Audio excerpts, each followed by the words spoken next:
Hi everyone, I'm Veeni Lakkad. Welcome back to my channel. I hope you all are doing well. I hope your study is going well. आज से हम शुरू कर रहे हैं class 12th chemistry का coordination compound वाला chapter which is lies in the inorganic chemistry portion. ठीक है, तो this is a part one of that chapter. और इस चैप्टर के अंदर आज हम क्या देखने वाले हैं, तो सबसे पहले हम देखेंगे कि कोऑर्डिनेशन कंपाउंड है क्या. कोऑर्डिनेशन कंपाउंड के लिए अल्फ्रेड वर्नर नाम के जो साइंटिस्ट हैं उन्होंने थियोरी दी थी. उन्होंने जो दो पॉस्टुलेट दिए थे वो बहुत इंपॉर्टेंट है, वो हम देखेंगे. प्लस कोऑर्डिनेशन केमिस्ट्री के अंदर पूरे चैप्टर में जितने भी टर्मिनोलॉजीज़ हम यूज़ करेंगे, जितने भी टर्म्स हम देखेंगे, जो बहुत बेसिक सी चीज़ें हैं, वो हम इस वीडियो लेक्चर के अंदर डिस्कस करने वाले हैं. तो सबसे पहले हम देखेंगे कि कोऑर्डिनेशन कंपाउंड है क्या. तो यहाँ पे जो आपकी डेफिनेशन है वो आपके एनसीईआरटी की बुक से ली गई है. You can use this in your written examination as well. The metal atom are bound to a number of anion or neutral molecules by sharing of electrons. यानी कि नंबर ऑफ एनायंस, कोई भी number के anion होंगे यानी कि negatively charge जो compound होते हैं एनायन. न्यूट्रल मोलिक्यूल यानी कि आप एमोनिया ले लो, पानी ले लो, कार्बन मोनोक्साइड ले लो, साइनाइड मोलिक्यूल ले लो, which are anion and neutral molecules. ठीक है, तो एनायन और न्यूट्रल मोलिक्यूल्स जो होते हैं वो ज्वाइन होते हैं किसके साथ, बाउंड होते हैं किसके साथ, मेटल एटम के साथ. तो उसे हम बोलेंगे कोऑर्डिनेशन कंपाउंड. कोऑर्डिनेशन कंपाउंड दिखते कैसे हैं, फॉर एग्जांपल यहाँ पे आप दो इमेज में देख सकते हो.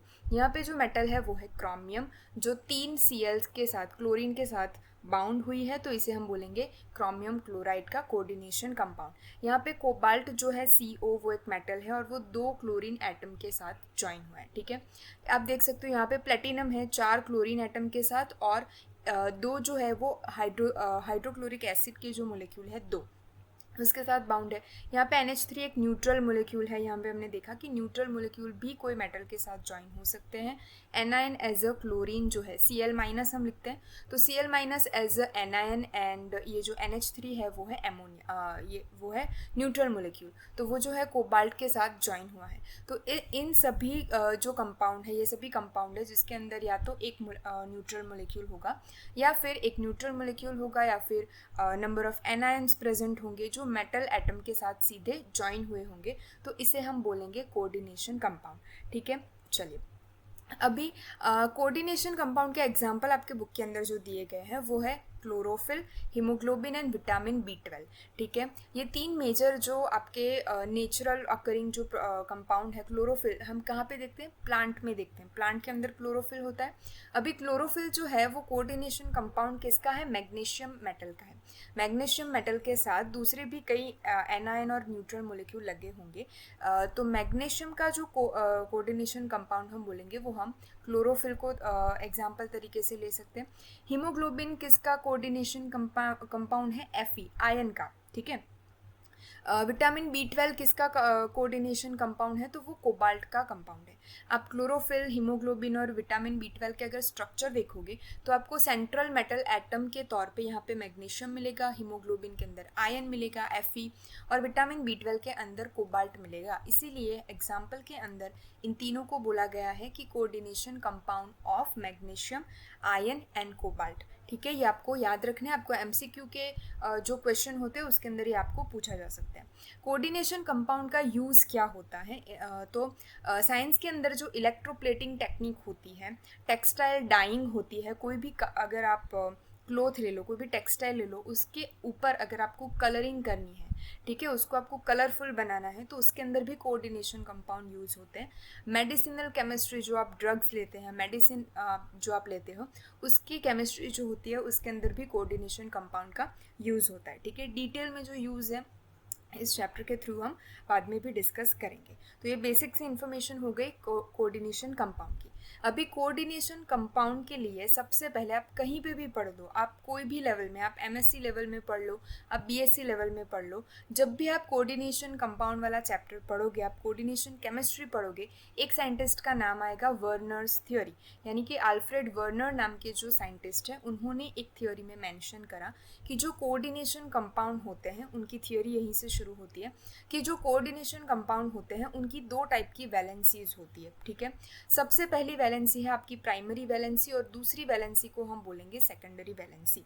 ठीक है, प्राइमरी वैलेंसी क्या होती है, तो वो नेगेटिव आयन रिप्रेजेंट करती है। प्राइमरी वैलेंसी जो होती है वो number of negative ions represent करती है जो आयोनाइजेबल होगी, किसी भी रिएजेंट के साथ वो आयोनाइज होके आपको प्रेसिपिटेट देंगी, तो वो आयोनाइजेबल वैलेंसी होती है। Represent oxidation state of the metal, metal जो सेंट्रल मेटल एटम है उसका ऑक्सीडेशन स्टेट बताती है, तो वो आपकी प्राइमरी वैलेंसी है। तो प्राइमरी वैलेंसी के बारे में आप ये चीज़ें याद रखोगे कि वो नेगेटिव आयन से रिप्रेजेंट होती है, आयोनाइजेबल होती है, और वो क्या रिप्रेजेंट करती है, मेटल का ऑक्सीडेशन स्टेट रिप्रेजेंट करती है। ठीक है।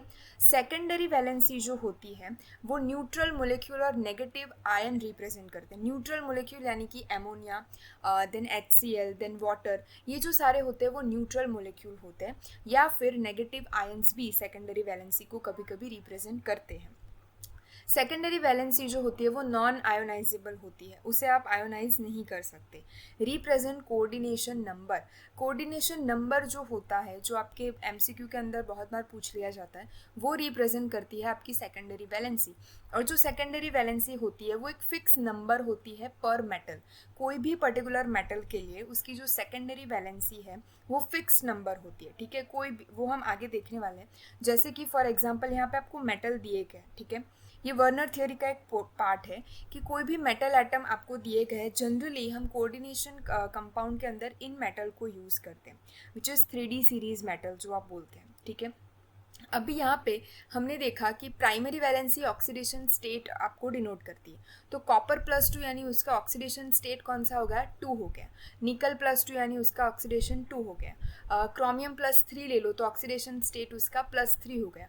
तो प्राइमरी वैलेंसी या फिर उसका ऑक्सीडेशन स्टेट बताना बहुत ही ईजी है, लेकिन आपको याद क्या रखना है, उसकी सेकेंडरी वैलेंसी यानी कि कोऑर्डिनेशन नंबर जो फिक्स नंबर है किसी भी पर्टिकुलर मेटल के लिए, वो आपको याद रखना है। तो जो कॉपर, निकल और प्लेटिनम या फिर पैलेडियम भी आप ले सकते हो, प्लेटिनम और पैलेडियम दोनों आएंगे यहाँ पे। कॉपर, निकल एंड प्लेटिनम और पैलेडियम के जो भी कोऑर्डिनेशन कंपाउंड होंगे उसके लिए, इन मेटल के लिए जो आपकी सेकेंडरी वैलेंसी है वो 4 है, 4 है, वो एक फिक्स नंबर है, आपको याद रखनी है। देन क्रोमियम, कोबाल्ट और Fe ion, chromium, cobalt and Fe, in 3 metals के लिए आपकी जो सेकेंडरी वैलेंसी है वो 6 है, एक फिक्स नंबर है, वो आपको याद रखना है। आप कैसे इसे लॉजिकली याद रख सकते हो, जैसे कि हम कार्बन के लिए बोलते हैं कि कार्बन किन्हीं 4 एटम के साथ ही सिर्फ बाउंड हो सकता है, कार्बन की 5 वैलेंसी नहीं हो सकती, कार्बन सिर्फ 4 एटम के साथ ही अटैच हो सकता है। ठीक है, तो हम ये कार्बन के लिए जनरली याद करते हैं कि कार्बन सिर्फ 4 एटम के साथ बाउंड हो सकता है। इसी तरीके से कॉपर, निकल, प्लेटिनम और पैलेडियम की जो वैलेंसी है, सेकेंडरी वैलेंसी, वो फिक्स नंबर है 4, और क्रोमियम, कोबाल्ट, Fe के लिए आपको याद रखनी है 6। समझ आए? अभी एक वर्नर्स थियोरी के अंदर एक पोर्शन है आपके बुक के अंदर, ये आपके बुक के ही स्क्रीनशॉट है। प्रेसिपिटेशन विथ AgNO3, कोई भी कोऑर्डिनेशन कंपाउंड को अगर आप एक्सेस AgNO3 यानी कि सिल्वर नाइट्रेट के साथ आप इसकी रिएक्शन करवाओगे एज ए रिएजेंट, तो आपको AgCl के जो है वो प्रेसिपिटेट मिलेंगे। किसके मिलेंगे? Ag और Cl के प्रेसिपिटेट मिलेंगे। तो कितने मोल आपको AgCl के प्रेसिपिटेट मिलेंगे वो आप इस कोऑर्डिनेशन नंबर यानी कि सेकेंडरी वैलेंसी के थ्रू डिसाइड कर सकते हो। कैसे डिसाइड कर सकते हो? मान लो कि हमने COCl3 × 6NH3, ये आपका जो एक कोऑर्डिनेशन कंपाउंड है वो लिया है। ठीक है, अभी ये जो कोऑर्डिनेशन कंपाउंड है उसके ही ये सभी जो है वो डेरिवेशंस है, इनमें से ही ये बनाए। एक कंपाउंड के अंदर 5 NH3 लिख दिए, दूसरे के अंदर 4 NH3 लिख दिए। ठीक है, इस तरीके से हमने लिख दिया। अभी आप देखिए कोबाल्ट का जो ये कोऑर्डिनेशन कंपाउंड है, हमने देखा कि कोबाल्ट की जो सेकेंडरी वैलेंसी है वो 6 फिक्स है। ठीक है, अभी यहाँ पे जो है सेकेंडरी वैलेंसी 6NH3 से सेटिस्फाई हो रही है, ताकि ये 3 जो Cl है आपके वो फ्री है। अगर 3 Cl फ्री है तो वो AgNO3 के साथ अगर प्रेसिपिटेट देना चाहे तो तीनों दे सकेंगे, ताकि आपको 3 मोल AgCl मिलेंगे। जितने नंबर ऑफ फ्री क्लोरीन होंगे उतने आपको प्रेसिपिटेट मिलेंगे AgCl के। यहाँ पे आप देखेंगे कि 5 NH3 है, तो आपको 6 वैलेंसी करने में 1 NH3 कम पड़ रहा है, तो यहाँ पे जो ये 5 NH3 है वो 3 क्लोरीन में से एक क्लोरीन अपने आप में ले लेंगे और 2 क्लोरीन फ्री बचेंगे, ताकि वो आपको 2 मोल AgCl देंगे। सिंपल है। यहाँ पे 4 NH3 है, 4 NH3 को 6 वैलेंसी कंप्लीट करने के लिए 2 जो है वो और लिगैंड चाहिए होंगे। तो 2 जो है वो एक्स्ट्रा कहाँ से लेंगे? क्लोरीन में से लेंगे, क्योंकि क्लोरीन 3 है। अभी 3 क्लोरीन में से 2 क्लोरीन 4 NH3 के साथ निकल गए, तो कितने फ्री क्लोरीन बचे? 1 क्लोरीन फ्री बचा, ताकि आपको 1 मोल AgCl मिलेगा। ठीक है, तो ये जो है वो जनरली MCQ के अंदर पूछा जाता है, आपको याद रखना है। सिंपल करेंगे, आपको 6 कोऑर्डिनेशन नंबर आपको बनाना है। अगर 6 नहीं बन रहा है तो आप क्लोरीन में से आप लेके 6 को कंप्लीट कर लोगे। जितने क्लोरीन फ्री बचेंगे उतने आपको AgCl मिलेंगे। ठीक है, चलिए नेक्स्ट यहाँ पे आप देखिए PdCl2, यानी कि ये पैलेडियम का एक कॉम्प्लेक्स है इंटू 4NH3। अभी हमने क्या देखा?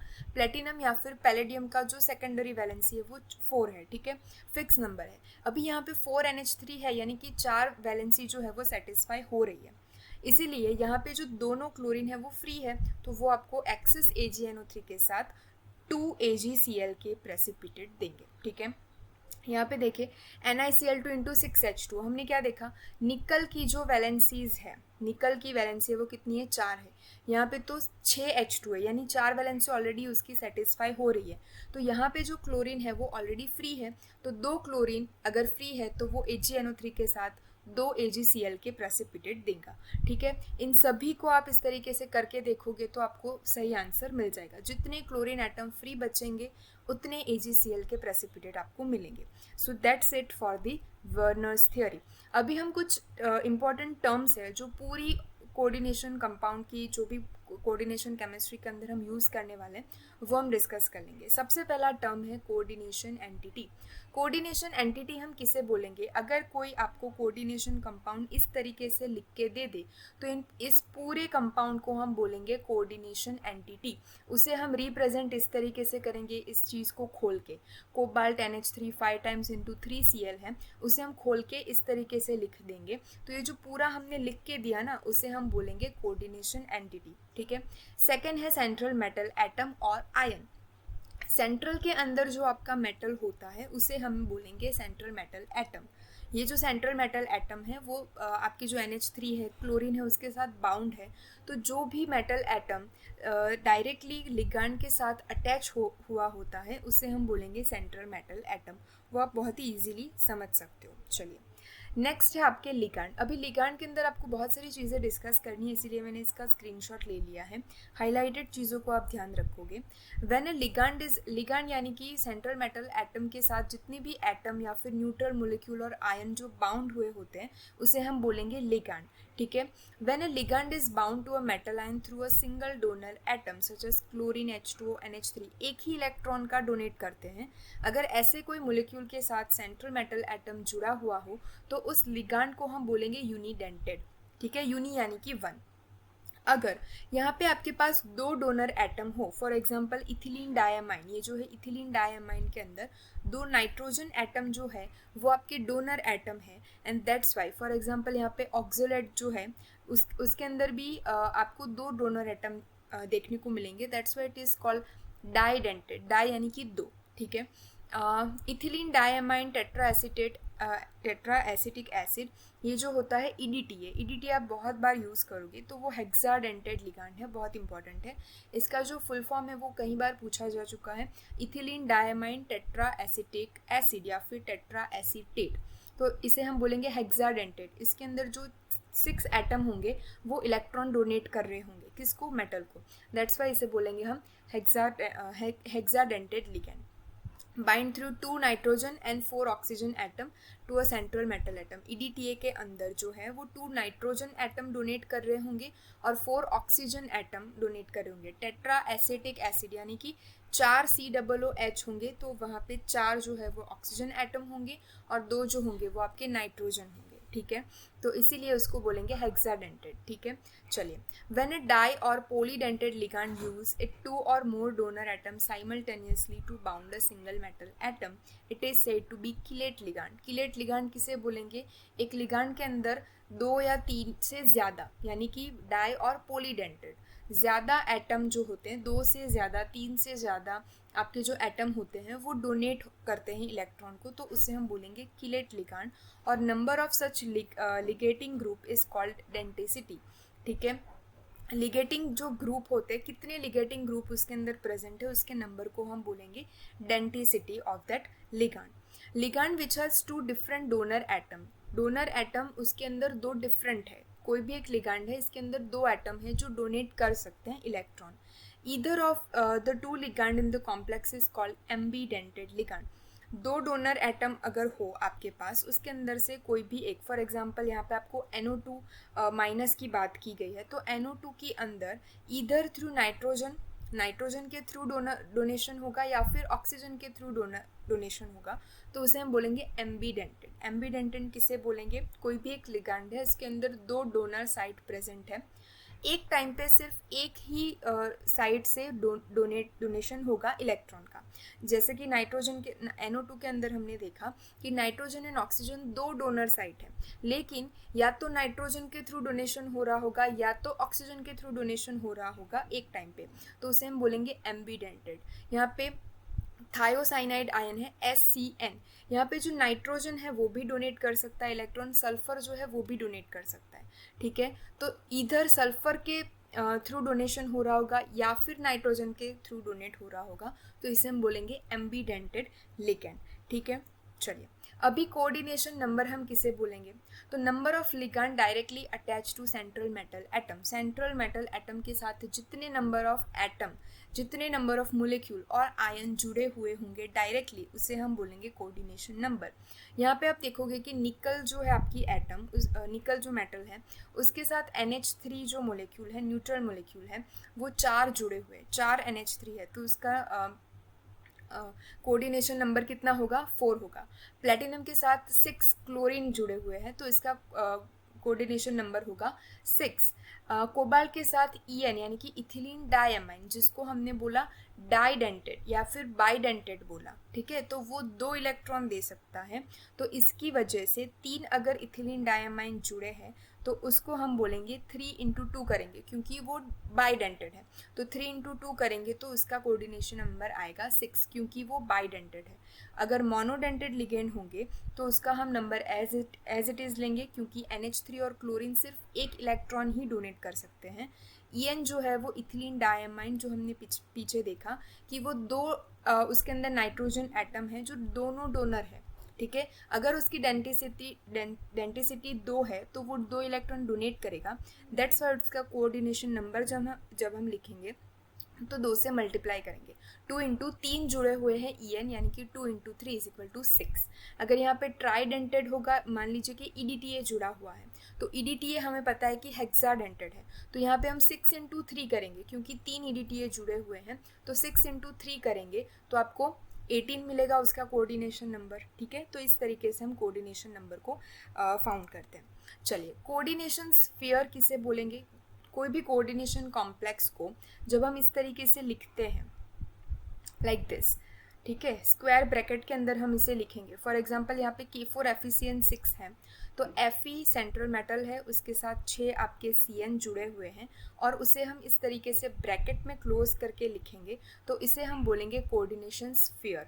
ठीक है, और उसके बाद जो भी आपका केटायन यहाँ पे लेफ्ट साइड पे बचेगा, अगर एनायन होगा तो वो राइट साइड पे लिखा जाएगा, तो जो साइड में आपके जो भी आयन बचेंगे, केटायन या फिर एनायन, उसे हम बोलेंगे काउंटर आयन। ठीक है, चलिए कोऑर्डिनेशन पॉलीहेड्रन हम किसे बोलेंगे, तो special arrangement of the ligand atom which are directly attached to the central atom define coordination polyhedron about the central atom। Central atom के साथ जितने भी लिगांड जुड़े हुए हैं उसकी जो अरेंजमेंट है, यहाँ पे जो आपको सॉलिड लाइन से रिप्रेजेंट लिगांड है वो आगे की तरफ जुड़ा हुआ है, डैश लाइन से, यानी कि ये जो डॉटेड लाइन से लिगांड आपको दिख रहा है वो पीछे की तरफ, मेटल के पीछे की तरफ बाउंड है।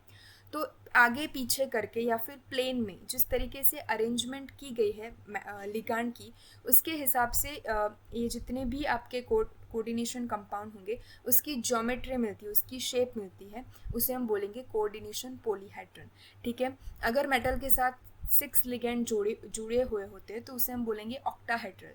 ऑक्टाहेड्रल कंपाउंड इसे हम बोलेंगे।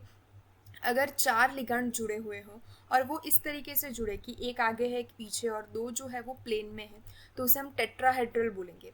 अगर चारों 4 लिगैंड जो है वो प्लेन में जुड़े हुए हैं तो उसे हम बोलेंगे स्क्वायर प्लेनर, क्योंकि वो प्लेन में जुड़े हुए हैं। ठीक है।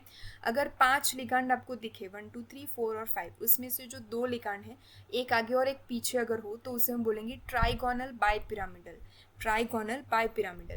और यहाँ पे जो आपके 5 लिगैंड जुड़े हुए हैं उसमें से 2 लिगैंड आगे की तरफ है, 2 लिगैंड पीछे की तरफ है और एक लिगैंड जो है वो प्लेन में है, तो उसे हम बोलेंगे स्क्वायर पिरामिडल। ठीक है। तो इतने जो आपको शेप है वो याद रखने हैं, तो उसे हम बोलेंगे कोऑर्डिनेशन पॉलीहेड्रल। ठीक है। Next, oxidation number of central atom. Oxidation number of central atom हम किसे बोलेंगे? सेंट्रल एटम के साथ जितने भी आपके लिगैंड जुड़े हुए होते हैं, वो जितने भी जो इलेक्ट्रॉन डोनेट करते हैं उसके बेसिस पे हम ऑक्सीडेशन नंबर काउंट करते हैं। तो oxidation number of the central atom in a complex is defined as the charge that carried all of the ligand are removed along with the electron pair and that are shared with the central metal atom। ठीक है। तो oxidation number is represented by Roman numerical number, यानी कि Roman letter में हम इस तरीके से रोमन लेटर को डिनोट करते हैं। मान लीजिए कि यहाँ पे copper CN4 raise to -3 overall compound का चार्ज है, तो कॉपर के ऊपर जो सेंट्रल मेटल एटम हमारा कॉपर है उसके अंदर ऑक्सीडेशन नंबर आप किस तरीके से डिफाइन करोगे? तो अगर कॉपर का अगर आपको ऑक्सीडेशन नंबर डिफाइन करना हो तो आप किस तरीके से करोगे? देखिए, कॉपर का हमें ढूंढना हो तो इसको हम लिख देंगे X प्लस। हमारे पास कितने CN एटम है? 4 CN एटम है, तो हम लिखेंगे 4। एक CN जो है साइनाइड, वो एक इलेक्ट्रॉन कंट्रीब्यूट करता है, यानी कि -1 इलेक्ट्रॉन का हो गया माइनस, तो -1 इज इक्वल टू में हमें लिखना है जो भी आपका चार्ज यहाँ पे प्रेजेंट होगा, -3 यहाँ पे चार्ज है तो हम इसको -3 करेंगे। ठीक है। कंपाउंड के ऊपर जो भी चार्ज होगा वो हम इज इक्वल टू के राइट साइड पे लिखेंगे। X जिसका हमें ऑक्सीडेशन नंबर ढूंढना है, जितने भी लिगैंड आपके जुड़े हुए होते हैं वो कितनी डेंसिटी उसकी है। अगर वो 2 इलेक्ट्रॉन डोनेट कर रहे हैं तो हम 2 लिखेंगे इंटू जितने भी नंबर जुड़े हुए होते हैं वो लिखेंगे। ठीक है। यहाँ पे आपका आ जाएगा X। अगर आप इसे सॉल्व करोगे तो प्लस माइनस -4 होगा, तो -4 इज इक्वल टू -3। ठीक है। अभी इस -4 को अगर हम इस तरफ लाएंगे तो ये +4 में कन्वर्ट हो जाएगा। ठीक है। और +4 is equal to +4 -3 is equal to +1 आएगा। I don't have tab pen so I can write it properly. देखिए, X का जो है वो अब आपका क्या आपको वैल्यू मिल गई? +1 मिल गई। ठीक है। तो जो कॉपर है उसका ऑक्सीडेशन नंबर कितना आ गया? +1। तो यही बोला है आपको, कॉपर का ऑक्सीडेशन नंबर कितना बोला है? +1। इस तरीके से हम ऑक्सीडेशन नंबर जो है सेंट्रल मेटल एटम का वो काउंट करेंगे। ऑक्सीडेशन नंबर हम बहुत सारे कंपाउंड का देखने वाले हैं आगे, वो आपके नेक्स्ट जो लेक्चर्स होंगे उसके अंदर हम डिस्कस करेंगे। So that's are some important terms जो हम बार बार कोऑर्डिनेशन केमिस्ट्री के अंदर यूज़ करने वाले हैं। ठीक है। चलिए, एक लास्ट रह गया है कि होमोलेप्टिक और हिट्रोलेटिक कॉम्प्लेक्स हम किसे बोलेंगे? ठीक है। देखिए, complex in which a metal is bound to only one kind of donor group. For example यहाँ पे NH3 है तो सिर्फ NH3 ही डोनेट कर रहा है। ठीक है। एक ही तरीके का लिगैंड जो है वो जुड़ा हुआ है सेंट्रल मेटल एटम से, are known as homoleptic. Homo यानी कि सिर्फ एक ही तरह का। Complex in which metal is bound to more than one kind of donor atom. Metal जो है वो एक से ज़्यादा तरीके के डोनर एटम के साथ बाउंड है, जुड़ा हुआ है। यहाँ पे क्लोरीन जो है वो भी माइनस इलेक्ट्रॉन देंगे, एक इलेक्ट्रॉन माइनस देगा। NH3 जो है वो भी आपको इलेक्ट्रॉन डोनेट करेगा, यानी कि NH3 NCl 2 तरीके के लिगैंड आपको यहाँ पे सेंट्रल मेटल एटम के साथ जुड़े हुए हैं, तो इसे हम बोलेंगे हिट्रोलेप्टिक। ठीक है। सिंपल वे में याद कर सकते हैं कि होमोलेप्टिक यानी कि सिर्फ एक ही तरीके का लिगैंड जुड़ा हुआ हो सकता है, और हिट्रोलाइटिक यानी कि दो तरीके के लिगांड, दो से ज़्यादा तरीके के लिगांड भी आपको जुड़े हुए मिल सकते हैं, तो उसे हम बोलेंगे heteroleptic complexes. Okay, so that's it for today's video. I hope you like this video and I hope आपको सारी टर्मिनोलॉजी अच्छे से समझ में आई हो. If you don't understand any of the topic from this video you can write down in the comment section. मिलेंगे एक नेक्स्ट वीडियो के साथ. Till then stay happy, stay positive.